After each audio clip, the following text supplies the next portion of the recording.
Assalamualaikum warahmatullahi wabarakatuh. Halo teman-teman semua, berjumpa lagi di channel Galeri RNSW. Di video kali ini, saya akan menceritakan tentang peradaban Islam pada masa dinasti Umayyah. Seperti apa ceritanya? Yuk, langsung saja kita simak videonya. Peradaban Islam pada masa dinasti Umayyah. Kemunculan Khalifah Bani Umayyah menggantikan kedudukan Ali bin Abi Thalib yang telah wafat, sehingga Bani Umayyah diberikan amanah sebagai penerus pemimpin umat Islam pada periode selanjutnya. Pada periode Ali dan Khalifah sebelumnya, pola kepemimpinan masih mengikuti keteladanan Nabi. Para Khalifah dipilih melalui proses musyawarah dan kesepakatan bersama. Ketika mereka menghadapi berbagai kesulitan, maka mereka mengambil kebijakan langsung melalui musyawarah dengan para pembesar yang lainnya. Berbeda dengan pemerintahan Khulafaur Rasyidin, bentuk pemerintahan Bani Umayyah adalah berbentuk kerajaan, kekuasaan bersifat feudal, penguasaan tanah, daerah, wilayah, atau turun-menurun. Untuk mempertahankan kekuasaan, Khalifah berani bersikap otoriter, adanya unsur kekerasan, diplomasi yang diiringi dengan tipu daya, serta hilangnya musyawarah dalam pemilihan khalifah. Dinasti Bani Umayyah merupakan kerajaan Islam pertama yang didirikan oleh Muawiyah bin Abi Sufyan.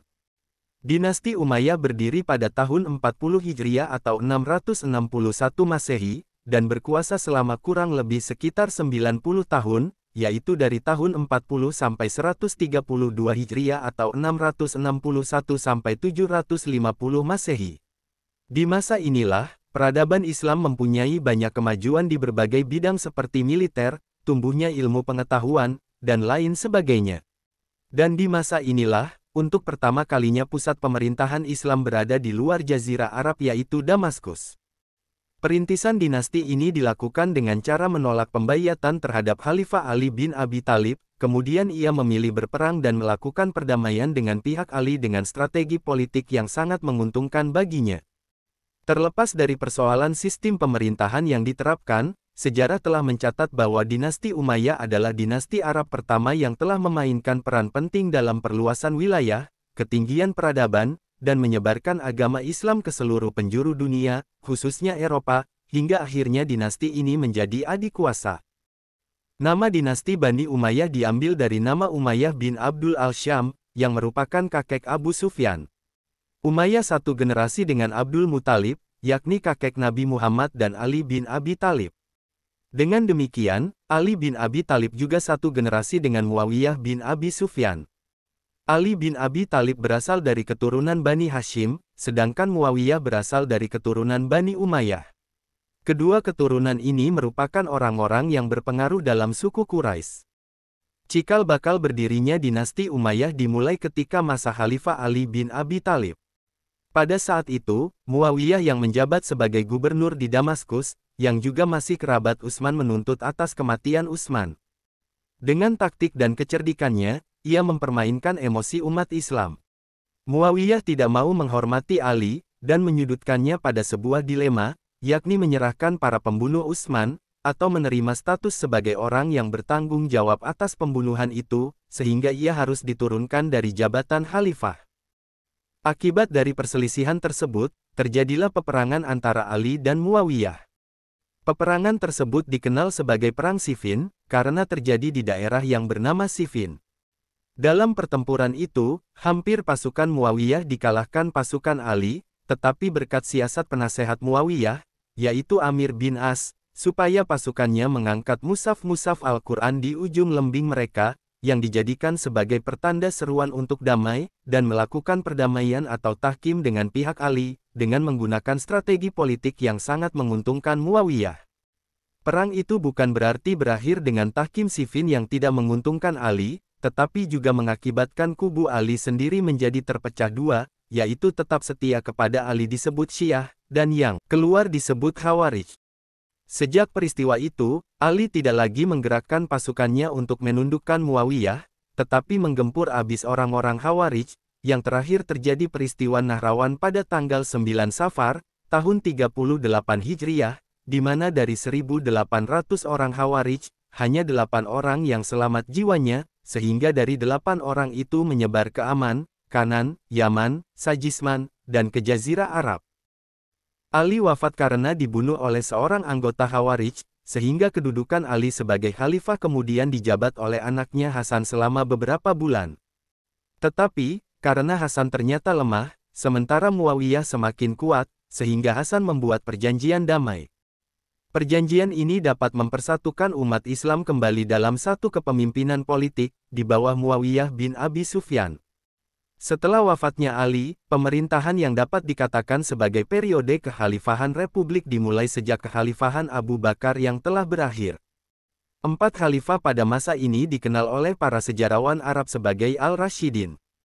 Pendiri khalifah kedua yakni Muawiyah dari keluarga Umayyah, yang menunjuk putranya sendiri, Yazid, sebagai penerusnya, sehingga ia menjadi seorang pendiri sebuah dinasti. Dengan demikian, konsep pewarisan kekuasaan mulai diperkenalkan dalam suksesi kekhalifahan, dan sejak itu tidak pernah sepenuhnya ditinggalkan. Kekhalifahan Umayyah adalah dinasti atau mulk pertama dalam sejarah Islam. Terbentuknya dinasti Umayyah merupakan gambaran awal, bahwa umat Islam ketika itu telah kembali mendapatkan identitasnya sebagai negara yang berdaulat, dan juga merupakan fase ketiga kekuasaan Islam yang berlangsung selama kurang lebih 1 abad tahun 661 sampai 750 Masehi. Perubahan yang dilakukan tidak hanya sistem kekuasaan Islam dari masa sebelumnya yaitu masa Nabi dan Khulafaur Rasyidin, tetapi juga perubahan-perubahan lain di bidang sosial politik, keagamaan, intelektual, dan peradaban. Pemindahan ibu kota dari Madinah ke Damaskus melambangkan zaman imperium baru dengan menggesernya untuk selamanya dari pusat Arabia, yakni Madinah yang merupakan pusat agama dan politik kepada sebuah kota yang kosmopolitan. Dari kota inilah Daulat Umayyah melanjutkan ekspansi kekuasaan Islam dan mengembangkan pemerintahan sentral yang kuat, yaitu sebuah imperium Arab. Ekspansi yang terhenti pada masa Khalifah Utsman dan Ali dilanjutkan kembali oleh dinasti ini. Di zaman Muawiyah, Tunisia berhasil ditaklukkan. Di sebelah timur, Muawiyah dapat menguasai daerah Khurasan sampai ke Sungai Oxus, dan Afghanistan sampai ke Kabul. Angkatan lautnya melakukan serangan-serangan ke ibu kota Bizantium, Konstantinopel. Ekspansi ke timur yang dilakukan Muawiyah kemudian dilanjutkan oleh Khalifah Abdul al-Malik. Ia mengirim tentara menyeberangi Sungai Oxus dan berhasil menundukkan Balkah, Bukhara, Khawarizm, Fergana, dan Markhan. Bahkan tentaranya sampai ke India dan dapat menguasai Baluchistan, Sind, dan daerah Punjab sampai ke Maltan. Ekspansi ke barat secara besar-besaran dilanjutkan di zaman Walid bin Abdul Malik. Masa pemerintahan Walid adalah masa ketentraman, kemakmuran, dan ketertiban, sehingga umat Islam merasa hidup bahagia. Pada masa pemerintahannya yang berjalan kurang lebih 10 tahun itu tercatat suatu ekspedisi militer dari Afrika Utara menuju wilayah barat daya benua Eropa, yaitu pada tahun 711 Masehi. Setelah Aljazair dan Maroko dapat ditaklukkan, Tariq bin Ziyad yang merupakan pemimpin pasukan Islam menyeberangi selat yang memisahkan antara Maroko dengan benua Eropa, dan mendarat di suatu tempat yang sekarang dikenal dengan nama Gibraltar atau Jabal Tariq. Di tempat ini, ia berhasil menaklukkan tentara Spanyol, sehingga Spanyol menjadi sasaran ekspansi selanjutnya. Selain itu, ibu kota Spanyol, Cordova, juga dengan cepat dapat dikuasai. Kota-kota lain seperti Seville, Elvira, dan Toledo yang akan dijadikan ibu kota Spanyol yang baru setelah jatuhnya Cordova. Pada saat itu, pasukan Islam memperoleh kemenangan dengan mudah karena mendapat dukungan dari rakyat setempat yang sejak lama menderita akibat kekejaman penguasa. Di zaman Umar bin Abdul Aziz, serangan dilakukan ke Prancis melalui pegunungan Pirani. Serangan ini dipimpin oleh Abdurrahman bin Abdullah al-Ghafiqi. Ia mulai menyerang Bordeaux, Poitiers, dan dari sana, ia menyerang Tours. Tetapi dalam peperangan di luar kota Tours, Al-Kafi terbunuh, dan tentaranya mundur kembali ke Spanyol. Di samping daerah-daerah tersebut, pulau-pulau yang terdapat di Laut Tengah juga jatuh ke tangan Islam pada zaman Bani Umayyah ini. Islam dan peradabannya bisa jadi tidak akan maju dan berkembang, jika hanya memiliki wilayah yang sempit. Oleh karena itu, dinasti Umayyah yang terkenal dengan ekspansi wilayahnya sangat mempunyai peranan besar dalam kemajuan peradaban Islam. Dan tentu saja hal itu didukung dengan adanya pembangunan infrastruktur setelah melakukan penaklukan, seperti kutab, dan masjid. Dengan begitu, wilayah-wilayah yang telah ditaklukkan menjadi tempat berkembang dan tumbuhnya peradaban Islam di wilayah baru tersebut. Oleh karena itu, dinasti Umayyah disebut sebagai penebar bibit kejayaan peradaban Islam, walaupun sejatinya bibit kejayaan peradaban Islam itu sudah ada sejak pada masa Nabi Muhammad. Selain keberhasilan Bani Umayyah dalam ekspansi wilayah, Bani Umayyah juga meraih prestasi dalam bidang pembangunan fisik dalam berbagai bidang. Pembangunan fisik tersebut yakni, membangun pos-pos serta menyediakan kelengkapan peralatannya, membangun jalan raya, mencetak mata uang, membangun panti asuhan, membangun gedung pemerintahan, membangun masjid, membangun rumah sakit, dan membangun sekolah studi kedokteran. Keberhasilan dinasti Umayyah dalam melakukan futuhat atau perluasan wilayah tidak dapat dilepaskan dari kemajuan bidang politik dan militer dinasti Umayyah pada waktu itu. Kekuatan militer dan kebijakan-kebijakan politik yang dijalankan oleh para pemimpin dinasti Umayyah sangat berperan penting pada saat itu. Oleh karena itu, pada masa dinasti ini, bidang politik dan militer merupakan bidang yang paling diperhatikan. Dengan perhatian pemerintah terhadap dua bidang ini, Islam bisa masuk dan menaklukkan wilayah-wilayah yang sebelumnya dikuasai oleh Romawi dan Bizantium. Pemerintahan dinasti Umayyah dianggap sebagai masa penyebaran benih kebudayaan yang berkembang subur di masa dinasti Abbasiyah. Banyak ilmu pengetahuan yang berkembang pada masa dinasti Umayyah, seperti ilmu-ilmu keagamaan dan ilmu arsitektur. Selain itu, pada masa dinasti Umayyah juga banyak bermunculan para ilmuwan Muslim. Para ilmuwan Muslim bukan hanya dengan karya mereka dalam keilmuan agama saja, tetapi juga banyak karya pemikiran mereka dalam ilmu pengetahuan sains. Di antara ilmu pengetahuan lain selain ilmu keagamaan, juga dikembangkan seperti ilmu pengobatan, ilmu hisab, dan sebagainya. Mereka mengkhususkan menerjemahkan buku-buku yang berbahasa Latin yang berkembang dari Yunani, kemudian diterjemahkan ke bahasa Arab. Pemerintahan dinasti Umayyah kemudian menjadikan bahasa Arab sebagai bahasa resmi administrasi negara. Dinasti Bani Umayyah mengalami masa kemunduran yang ditandai dengan melemahnya sistem politik dan kekuasaan, karena banyak persoalan yang dihadapi para penguasa pada dinasti ini. Di antaranya adalah masalah politik, ekonomi, dan sebagainya. Adapun penyebab kemunduran dinasti Bani Umayyah adalah sebagai berikut. Pertama, khalifah memiliki kekuasaan yang absolut. Khalifah tidak mengenal kompromi. Menentang khalifah berarti mati. Contohnya adalah peristiwa pembunuhan Hussein dan para pengikutnya di Karbala. Peristiwa ini menyimpan dendam di kalangan para penentang Bani Umayyah. Sehingga, selama masa kekhalifahan Bani Umayyah terjadi pergolakan politik yang menyebabkan situasi dan kondisi dalam negeri dan pemerintahan terganggu. Kedua, gaya hidup mewah para khalifah. Kebiasaan pesta dan berfoya-foya di kalangan istana, menjadi faktor penyebab rendahnya moralitas mereka, yang juga mengganggu keuangan negara. Contohnya, Khalifah Abdul Malik bin Marwan yang dikenal sebagai seorang khalifah yang suka berfoya-foya dan memboroskan uang negara.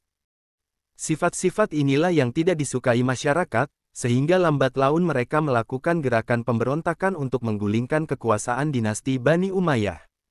Ketiga, tidak adanya ketentuan yang tegas mengenai sistem pengangkatan khalifah. Hal ini berujung pada perebutan kekuasaan di antara para calon khalifah. Keempat, banyaknya gerakan pemberontakan selama masa pertengahan hingga akhir pemerintahan Bani Umayyah. Usaha penumpasan para pemberontak menghabiskan daya dan dana yang tidak sedikit, sehingga mengakibatkan kekuatan Bani Umayyah melemah. Kelima, pertentangan antara Arab Utara atau Arab Mudariyah, dan Arab Selatan atau Arab Himariyah semakin meruncing, sehingga para penguasa Bani Umayyah mengalami kesulitan untuk mempertahankan kesatuan dan persatuan serta keutuhan negara. Keenam, banyaknya tokoh agama yang kecewa dengan kebijaksanaan para penguasa Bani Umayyah, karena tidak didasari dengan syariat Islam. Akhirnya pada tahun 750 Masehi, Daulat Umayyah diruntuhkan oleh Bani Abbasiyah yang bersekutu dengan Abu Muslim al-Khurasani. Marwan bin Muhammad, yang merupakan khalifah terakhir Bani Umayyah, melarikan diri ke Mesir, ia ditangkap dan dibunuh di sana. Sehingga pada akhirnya, Daulat Bani Umayyah runtuh, dan keruntuhannya menjadi pelajaran bagi kaum muslimin. Kemungkinan di antara penyebab yang terpenting ialah dampak pembunuhan yang dilakukan oleh Yazid bin Muawiyah terhadap Al-Husain, cucu Rasulullah. Kondisi sosial politik pada masa Ali bin Abi Thalib dan Muawiyah tidak jauh berbeda, karena pada masa kepemimpinan mereka terjadi pemberontakan, meski pemberontakan Muawiyah tidak sebanyak pada masa Ali. Yang membedakan antara keduanya adalah sistem pemerintahannya, di mana Khalifah Ali menggunakan sistem demokrasi, sedangkan Muawiyah menggunakan sistem kerajaan. Pemberontakan-pemberontakan yang terjadi disebabkan karena keinginan untuk memperoleh kekuasaan dalam pemerintahan, baik pada masa Khalifah Ali, maupun Bani Umayyah, dan juga kurangnya persatuan antara umat Islam dalam ukhuwah Islamiyah. Oke teman-teman, itu tadi cerita peradaban Islam pada masa dinasti Umayyah.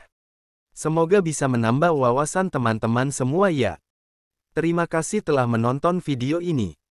Jika video ini bermanfaat, teman-teman bisa like dan subscribe channel ini. Sampai jumpa di video selanjutnya. Wassalamualaikum warahmatullahi wabarakatuh.